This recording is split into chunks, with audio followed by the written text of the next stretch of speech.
Mungkin mulai saat ini kita harus membiasakan kebiasaan menabung kita gitu. Baik itu dari THR yang kita peroleh atau pendapatan bulanan yang kita peroleh gitu. Agar tren kesadaran finansial kita tuh semakin membaik, yang membuat kehidupan kita ke depannya itu lebih aman, tuh lebih tenang, terus juga kayak lebih bahagia lah.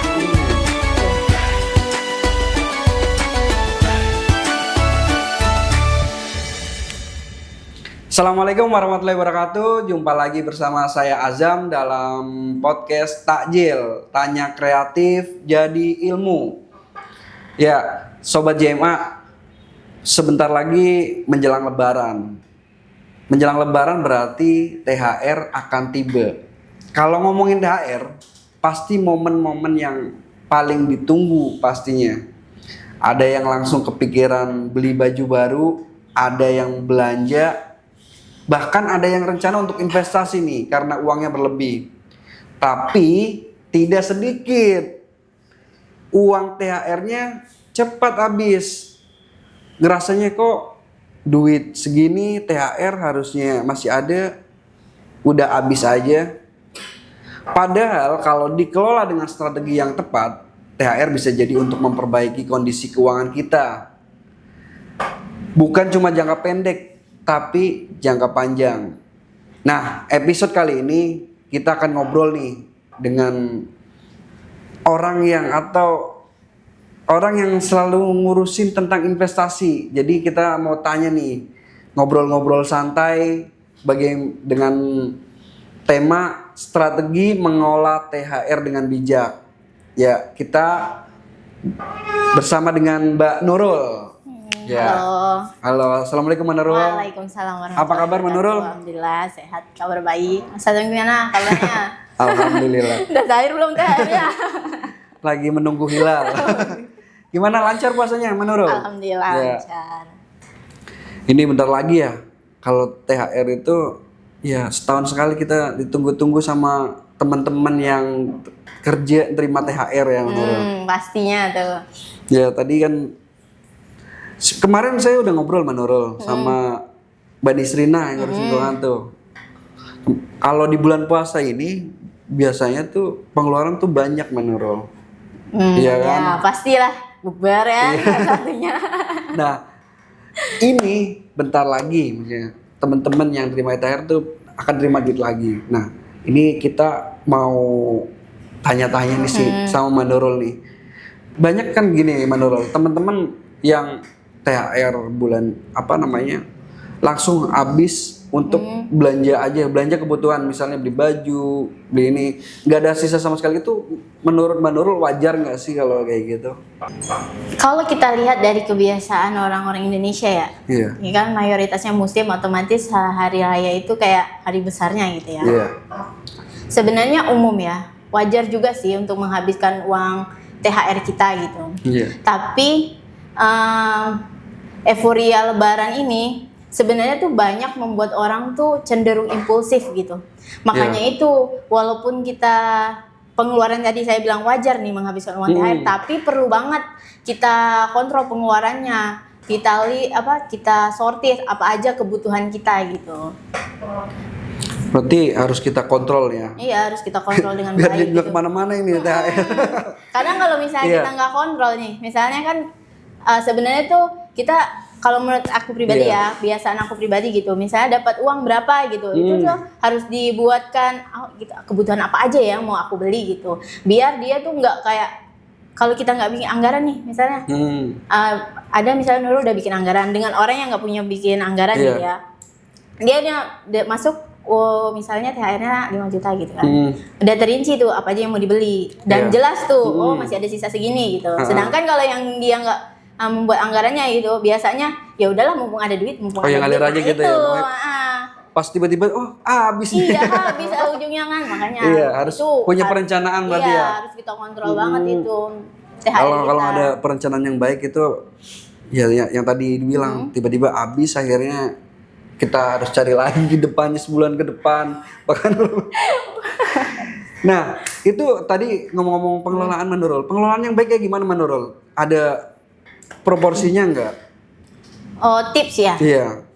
tips pengelolaan kalau menurut aku pribadi ya, yang pertama itu kita harus ubah mindset kita gitu. Iya. Mindset kita kalau pendapatan THR itu tuh kayak pendapatan tambahan. Anggap aja itu kayak pendapatan bulanan kita gitu. Jadi harus kita kontrol pengeluarannya gitu. Kayak pendapatan bulanan tuh yang dimaksud seperti apa tuh?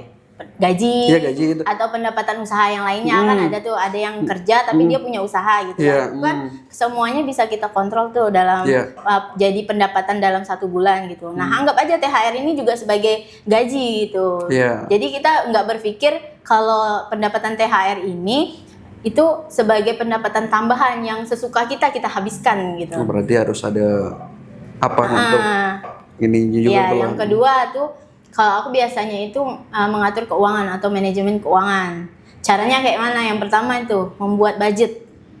Budget tadi, budget itu tadi.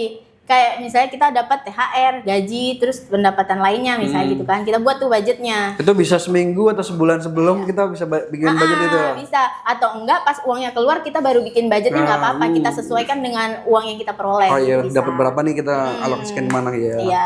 Nah yang kedua itu kita membuat list prioritas apa aja yang kita butuhkan untuk keperluan lebaran gitu kan.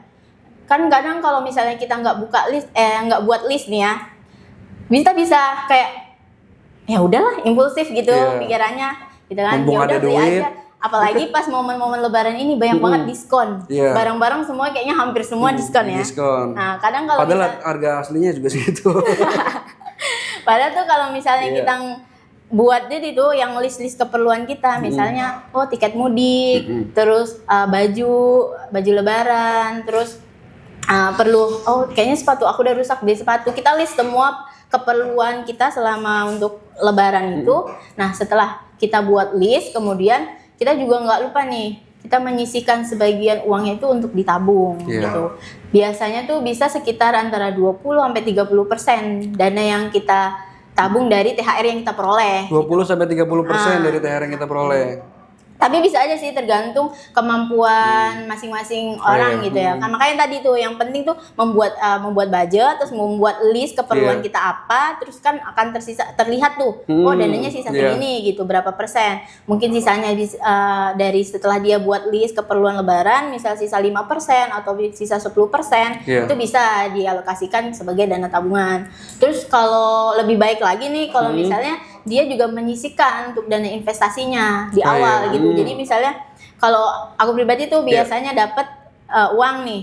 Yang pertama itu aku porsiin jadi 2, investasi dan untuk pengeluaran. Langsung. Tuh, langsung. Jadi enggak. Nah, pengeluaran yang rinci-rincinya itu termasuk dalam pengeluarannya lainnya. Tapi kan kalau misalnya baru mulai gitu kan itu sangat berat gitu kan. Makanya tadi tuh makanya itu yang jadinya keempat tuh nih. Jadi disisihkan untuk dana investasi, bisa juga dianggap dana investasi ini sebagai dana darurat kita gitu. Terus biasanya idealnya itu kalau untuk dana investasi itu sekitar 20-30% juga gitu. 20-30% pendapatan yang kita terima ya? Iya, dari THR yang kita terima atau pendapatan yang kita peroleh gitu. Ya, nah yang terakhir itu ini yang paling penting banget yang menurut aku membuat manajemen keuangannya itu sukses gitu ya. Itu disiplin sama konsisten terhadap konsep manajemen keuangan yang kita buat di awal gitu. Oh, udah kerangka budget yang kita buat itu dilakuin secara konsisten gitu ya? Iya, dilakuin konsisten. Misalkan apapun yang terjadi. Kan karena kita udah list tuh semua barang. Misalnya kita butuh baju lebaran itu cuma 2. Misalnya hari pertama untuk sholat id, hari kedua untuk pergi mungkin ke rumah saudara atau kunjungan gitu. Tapi karena kadang banyak diskon ya, beli 2 gratis 3 atau itu akhirnya lagi promo nih gitu kan. Padahal makanya cuma 1 ya. Iya, makanya 1. Makanya itu kan melebihi tuh dari keluar tuh dari manajemen keuangan yang kita buat di awal. Nah, itu tuh pasti akan ke belakangnya itu pasti udah nggak akan sukses tuh. Manajemen keuangan yang mengatur pengeluaran dari uang THR-nya itu gitu. Jadi tadi kan Mbak Nurul bilang investasi ya. Sekarang kan investasi itu banyak banget ya Mbak Nurul ya. Investasi, bahkan investasi yang maksudnya apa, untuk investasi itu ada tuh namanya, anak-anak sekarang tuh masih banyak yang aware. Tapi investasi yang aman menurut Mbak Nurul itu apa? Kalau untuk pemula nih? Iya, pemula nih. Bisa ke reksadana pasar uang, bisa ke deposito gitu. Itu yang paling aman ya, jauh. Aman. Atau enggak sih sekarang itu lagi kan keadaan ekonomi kita lagi Gonjang-ganjing ya, iya. lagi kurang kondusif lah gitu ya. Banyak tuh sekarang investasinya ke emas. Emas ya. Iya, logam mulia itu bisa juga. Cuma kan kalau untuk saat ini kan logam mulia itu langka ya. Iya. Susah lah kita dapatkan gitu kan.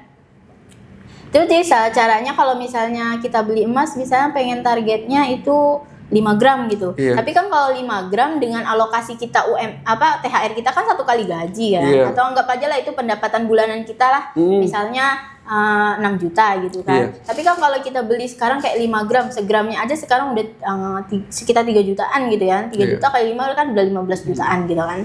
Untuk kita kalau misalnya mau beli yang 10 gram gitu Iya. kan. Nah, kan berat tuh langsung ngeluarin. Nah, itu gimana caranya buat mengatur gitu biar tetap dapat itu kalau aku pribadi ya untuk cicil emas. Oh, cicil emas. Cicil emas, bukan tabung emas ya. Iya. Kalau aku sendiri nggak ngerekomendasiin tabungan emas gitu karena menurut aku kalau tabungan emas itu kan duitnya aja yang baru di situ tapi bentuk fisik emasnya tuh nggak ada gitu kan. Tapi kalau kita cicil emas di awal akadnya itu emasnya udah kita beli. Oh, emasnya udah ada. Ya, cuma biasanya ada pembiayaan entah dari bank atau dari pegadaian atau apa itu. Diambil setelah lunas gitu ya. Kan jadinya barang yang udah ada disimpan di bank sebagai jaminan. Nah, kita tiap bulan tuh bisa nyicil. Misalnya range kita dari gaji kita yang tadi berarti tadi aku bilang ya 5 juta apa 6 juta ya? Ya segituan lah. Ya sekitar itu ya 5 Iya. juta lah, anggaplah 5 juta ya. Dari 5 juta ternyata tuh dana yang untuk kita investasikan itu kan tadi 20%-nya ya. Iya, 20% berarti. Berarti kan sekitar 20% dari 1 jutaan. Ya, Nah, 1 1 juta. jutaan kan. Nah, dari 1 jutaan itu kita mau beli 10 gram ya udah kita ambil aja cicilan misalnya mungkin yang kita ambil yang 2 tahun. Jadi Iya. sebulannya kan masih sisa nih. Misal cicilan kita per bulannya cuma 700.000 gitu kan. Masih ada sisa 300.000. Nah, 300 ribunya itu bisa kita investasikan di tempat lain atau reksadana. Kan Oh, reksadana iya. itu kan minimal 10.000 ya. Iya. Itu kan lebih gampang gitu. Nah, tapi kita anggap tuh dana investasi tuh jangan kita mentang-mentang itu dana darurat kita pikirnya ya udahlah pakai dulu itu udah salah konsep lagi. Itu udah pikirannya udah nggak Gatel sehat lah. tarik, gatel Iya, tarik, karena iya. kan manusia tuh kayak gitu tuh. Apalagi sekarang tuh kita lihat lah kehidupan anak-anak zaman sekarang juga terus gengsi, Iya. ya kan? Makanya itu kadang ngelihat tampilannya oke, sedangkan padahal tabungannya kayak minim gitu kan. Kadang sesuatu barang yang nggak pengen dibeli, tapi maksudnya pengen aja nih, nggak butuh-butuh banget beli. Iya, Akhirnya yang tadi dibilang cuma sekali dipakai. Iya, apalagi kan mau lebaran itu paling mau lebaran ya sehari 2 hari lah gitu Iya, ya. Nggak sehari, usah 2 lah kita beli baju sampai 5. Kayak 2 cukup Iya, sih 2 ya kan. cukup. 2 cukup. Pagi sama sore. Makanya itu kan kalau misalnya kita udah list, kita turutin semuanya itu pasti dananya sisa. Dana THR-nya itu pasti sisa. Berarti intinya dicatat dulu, dianggarin dulu, Iya, dianggarin biar tahu dulu. nih alokasi yang mau buat lebaran berapa dan untuk tabungan berapa gitu ya, Ya, menurut dia ya. juga terus kan kalau misalnya ada yang berkeluarga nih juga kan, Oh, iya. kan misalnya gajinya cuma UMR, Iya, nah dengan dia mudik, misalnya mudiknya ke luar Pulau Jawa gitu Iya. kan, otomatis harga tiket pesawatnya kan lebih mahal atau transportasinya busnya kan lebih mahal atau Iya. bawa mobil kendaraan pribadi pun kayak bensin tolnya kan juga lebih mahal gitu kan. Nah itu kalau misalnya aku nih nyiasatinnya, jadinya tuh enggak pengeluaran itu enggak aku anggarin semuanya tuh dari uang THR. Jadi emang Jadi ada tabungan sebelumnya? Iya, jadi kan kita udah pernah nih, oh pulang kampung tahun kemarin ternyata aku habisnya segini nih. Iya. Jadi tiap bulan aku menyisihkan. Oh itu Sisihkan tuh, disisihin misalnya dulu. sisihkan setiap bulan 200.000 selama hampir lebaran. Kan setahun tuh, anggapnya Iya. kalau 200.000 udah 2,4. Udah dapat 2,4. tiket kan pulang pergi. Seenggaknya anggaran tiket mudik kita Udah. itu udah ada cover. Udah aman Jadi, ya. terus itu salah satunya juga biar pengeluaran kita pas di hari lebaran tuh nggak membengkak. Benar. Menurul, ini kan kita udah bahas panjang lebar nih mengenai THR, pengelolaan dana THR tuh biar kita ada sisanya nih.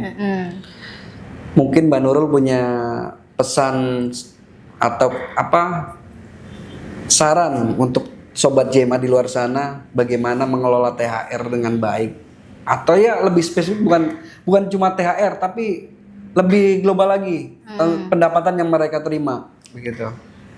Pesannya ya, mungkin mulai saat ini kita harus membiasakan kebiasaan menabung kita Oh, gitu. Baik itu dari THR yang kita peroleh atau pendapatan bulanan yang kita peroleh gitu. Agar tren kesadaran finansial kita tuh semakin membaik, yang membuat kehidupan kita ke depannya itu lebih aman, tuh lebih tenang, terus juga kayak lebih bahagia lah gitu. Tuh. Itu sih pesannya. Oke. Ya, gitu teman-teman. Jadi ada 2 poin penting yang kita bisa ambil dari podcast hari ini. Ya, ini kita harus membuat budget yang pertama, yang tadi membuat budget yang dengan yang benar untuk THR ini. Kemudian membeli sesuatu yang yang dibutuhkan bukan yang dipinginin. Benar. Ya. Terus ya setelah udah kebutuhan terpenuhi, barulah kita sisihkan untuk investasi yang kita sebutkan tadi, reksadana ataupun logam mulia itu yang paling aman untuk pemula ya menurut. Iya, untuk pemula.